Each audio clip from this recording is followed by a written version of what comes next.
আজকের ভিডিওটা শুরু করার আগে আমি তোমাদের কিছু কথা বলতে চাই।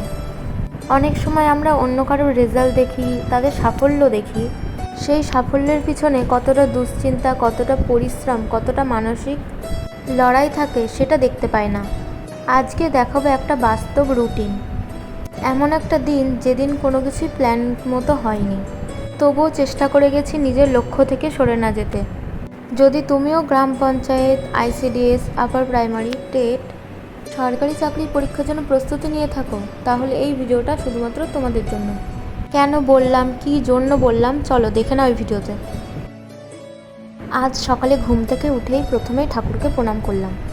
আমার দিনটা এভাবেই শুরু হয়, আর মনে একটা বিশ্বাস আসে যে আজকের দিনটা খুবই ভালো যাবে। আজকে একেবারে সকালবেলায় পড়তে না বসে সকালের জলখাবার খেয়েই তারপরে একেবারে পড়তে বসবো। রান্না করতে করতে ভাবছিলাম যে কি পড়বো, কতক্ষণই বা পড়বো। আজ ভেবেছিলাম খুব সুন্দর করে একটা টু ডু লিস্ট বানাবো, কোন সময় কি পড়বো, কতক্ষণ পড়বো, কোনটা লিখে রাখবো, কোন টপিকে পড়বো। কিন্তু অনেক সময় যেমন হয়, সব প্ল্যান মতো হয় না। আজও ঠিক সেটাই হলো, টু ডু লিস্ট বানানোই হলো না। প্রথমে ভাবছিলাম দিনটা হয়তো খুবই খারাপ যাবে, এলোমেলো হয়ে যাবে, কিন্তু তারপর ভাবলাম টু ডু লিস্ট না থাকলে যে পুরো পড়া শেষ, পুরো দিন শেষ, এমনটা তো না। জলখাবার খেয়ে যখন পড়তে বসলাম তখন শুধু দেখছি নোট আর নোট, মানে যতই পড়ছি শেষ আর হচ্ছে না। খাতা খুলে দেখছি আগের দিনে মক টেস্টে যে কোয়েশ্চেনগুলো লিখে রেখেছিলাম সেইগুলো আমি সলভ করেই নি, সেইগুলো এখন সলভ করতে হবে। মনে হচ্ছিল এত কিছু কিভাবে শেষ করব, কখনই বা শেষ করব, কোন সময় ধরে পড়ব, আমি কি ঠিক সময় মতো সিলেবাস শেষ করতে পারবো? এত কম্পিটিশনের মাঝে আমি কি নিজের জায়গাটা তৈরি করতে পারবো? কিন্তু একদিনে তো আর সিলেবাস শেষ হয় না, একদিন একদিন করে, মানে একটু একটু করে তো সিলেবাসের কাছাকাছি পৌঁছাবই। তাই আজ একটা সিদ্ধান্ত নিলাম, আজ আর নতুন কিছু শুরু করব না, আগে যেগুলো পড়েছি সেগুলোই ভালো করে মুখস্থ করব। তাই সকাল সকাল সময় নষ্ট না করে স্নানটা করেই নোটগুলো নিয়ে বসলাম। যেগুলো বারবার ভুলে যাচ্ছিলাম সেইগুলো বারবার করে লিখে লিখে মুখস্থ করার চেষ্টা করছি। অনেক সময় সোশ্যাল মিডিয়ায় দেখি কেউ লিখছে আজ 12 ঘন্টায় পড়া মুখস্থ করলাম, কেউ বলছে 3 দিনে পুরো সিলেবাস শেষ। তখন নিজের ওপরই সন্দেহ হয়, আমি কি পিছিয়ে পড়ছি? নোট মুখস্থ করতে করতে কখন যে এতটা সময় পেরিয়ে গেলে বুঝতেই পারিনি। কিন্তু সত্যি কথা বলতে কি, আজ পুরোপুরি মনটা শান্ত ছিল না। বারবার একটা কথাই মাথায় ঘুরছিল, এত পড়া, এত নোট, এত সিলেবাস, সবগুলো কিভাবে শেষ করব। কিন্তু এর মাঝেও আমার একটা লক্ষ্য ছিল, যেটুকু পড়বো ভালোভাবে পড়বো। আজ আমি 1 ঘন্টা গ্রামীণ পঞ্চায়েতের কোয়েশ্চেনগুলো রিভিশন করলাম, তারপরে কারেন্ট অ্যাফেয়ার্সগুলো একটু দেখলাম, আর ইংলিশের ওই মক টেস্টের কোয়েশ্চেনগুলো সবই সলভ করলাম। তারপরে মেলানোর চেষ্টা করেছিলাম, কিছু কিছু ভুল হয়েছে আর কিছুটা ঠিক হয়েছে, ওগুলো আস্তে আস্তে ঠিক করে নেব। টানা 1-2 ঘন্টা পড়ার পরে ভাবলাম একটু ব্রেক নিই।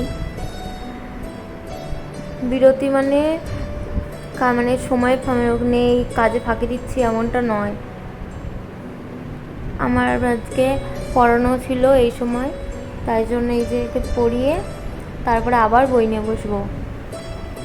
অনেকে ভাবে একবার পড়া থেকে উঠে গেলে পড়তে বসা খুবই কঠিন হয়ে যাবে। আমারও মাঝে মাঝে এটাই মনে হয়, কিন্তু আমি একটা জিনিস শিখেছি, শুরু করাটাই সবচেয়ে কঠিন। একবার বই খুলে বসতে পারলে ধীরে ধীরে মনোযোগ চলে আসে। তাই আর দেরি না করে গ্রাম পঞ্চায়েতের নোটসগুলো পড়লাম। আবার নোটস বলতে একরকম নয়, চ্যাপ্টার আলাদা আলাদা আছে, সেইগুলো পড়ছিলাম। একটা কথা সবসময় মনে রেখো, পাতা উল্টালেই কিন্তু পড়া হয় না। কম সময় ধরে পড়ো, কিন্তু বুঝে পড়ো। বেশি সময় ধরে পড়ছো অথচ মনে থাকছে না, সেই পড়ার কোনো লাভই নেই, কোনো মানেই হয় না, ফালতু সময় নষ্ট করা। এর থেকে অল্প সময় পড়বো, ভালোভাবে পড়বো, এই ধারণাটা নিয়ে থাকলেই তবেই মাইন্ডসেটটা হবে। তারপর জিকে, ভূগোল, ভারতীয় সংবিধান, বিজ্ঞান, একটার পর একটা টপিক রিভিশন করলাম। আমার ভিডিওতে হয়তো আমি বলতে পারি না যে আমি 12 ঘন্টা পড়েছি। 12 ঘন্টা টানা 12 ঘন্টা পড়া আমার পক্ষে কোনো দিনই সম্ভব নয়, কারণ আমি 1-2 ঘন্টা ধরে পড়তে বসলে আমার মনে হয় কোমরে ব্যথা করছে, মাথা ব্যথা শুরু হয়ে গেছে। তো আমি কখনোই এই জিনিসটা মানে মিথ্যে কথা দিয়ে মিথ্যে বলে কখনোই ভিডিও শুরু করি না। অনেকেই ভাবতে পারো যে আমি বই ছাড়া কীভাবে পড়ছি, আমি শুধু একটা মাত্র খাতা দিয়ে কীভাবে পড়ছি। আমার এই খাতার মধ্যে সমস্ত কিছুই নোট করা আছে। আর আমি বই থেকে পড়লেও আমি লিখে লিখেই মুখস্থ করতাম। আজকে তো আমার কোনো রকমই টার্গেট ছিল না, কিন্তু আমি অনেকটাই প্রায় পড়ে নিয়েছি, মুখস্থ করলাম। তারপরে এখন ইংলিশের আজকে বেসিক দিয়ে শুরু করব, প্রিপোজিশন, আর্টিকেল, ওইগুলো দিয়ে। আমি এখানে আগে থেকে কোয়েশ্চেনগুলো লিখে রেডি করে রেখেছি। তারপরে এগুলো সলভ করার পরে শুরু হয়ে গেল আমার দুপুরের স্টাডি সেশন। এই সময়টা এমন যেখানে আমি ফোকাস দিয়ে পড়ার চেষ্টা করি। মক টেস্টের কোয়েশ্চেনগুলো সবই আমি আমার চ্যানেলে দেওয়া আছে আগের ভিডিওতে। দুপুরে খাওয়ার পরে ভাবলাম একটু ঘুমাবো, তাই জন্য জানলাগুলো দিয়ে রেখেছিলাম। কিন্তু তারপরে ভাবলাম যে না, আজকে আর ঘুমাবো না, আজকে যত যা আছে রিভিশনগুলো করে নেব।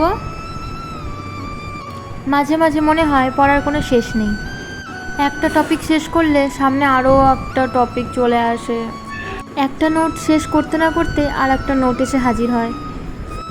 আমি আগে ভাবতাম আজ যতটা করব ততটাই ভালো, কালকে আবার করব, কিন্তু না, কাল বলে যদি আমি কাজটা ফেলে রাখি তাহলে ওটা কোনো দিনই সম্ভব হবে না।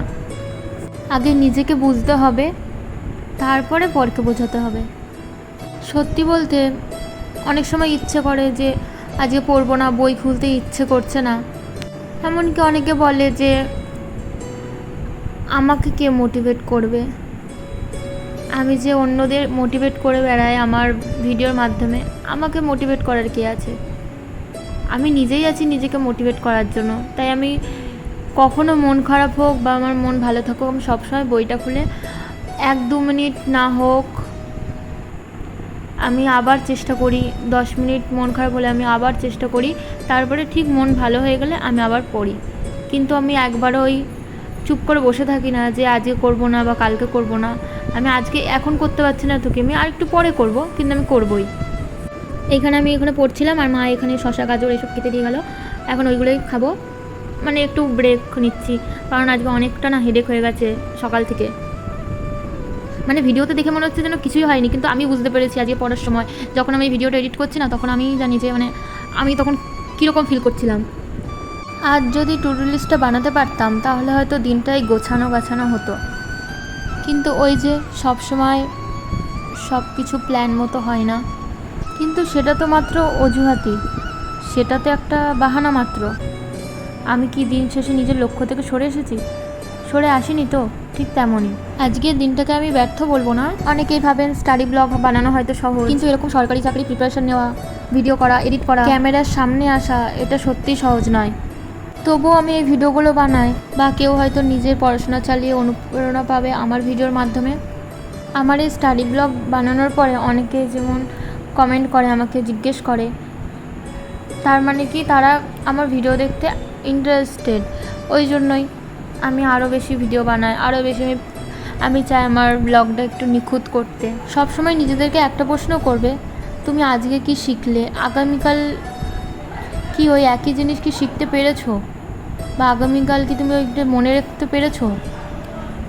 এই কোয়েশ্চেনগুলো তুমি যদি নিজের মধ্যে রাখো তাহলে তুমি অবশ্যই পারবে, তুমি সফল হবেই। চেষ্টা করলে বাস্তব পরিশ্রমের ফল অবশ্যই পাওয়া যায়। একদিনে না হোক একদিন তো হবেই, এই বিশ্বাস নিয়ে পড়াশোনা শুরু করো।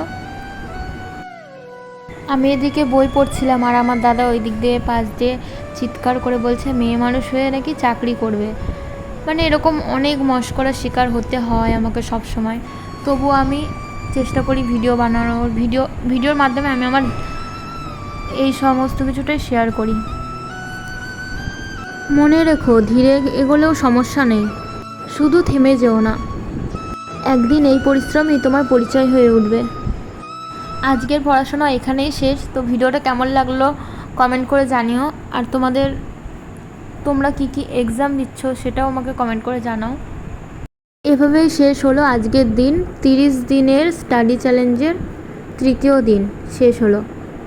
কাল আবার নতুন লক্ষ্য, নতুন উদ্যম, নতুন স্টাডি ব্লগ নিয়ে আসবো। আমার এই জার্নি যদি তোমাদের সত্যি ভালো লেগে থাকে তাহলে ভিডিওটা লাইক করো, কারণ তোমাদের একটা লাইক কমেন্টই আমাকে ভিডিও বানাতে আরও উৎসাহ দেয়। আর একটা কথা, তোমাদের পরিশ্রম হয়তো এখন কেউ দেখছে না, এখন হয়তো পরিশ্রমটা নীরব আছে, কিন্তু সাফল্যের কাহিনী নীরব হয়ে উঠবে না। Thanks for watching, by.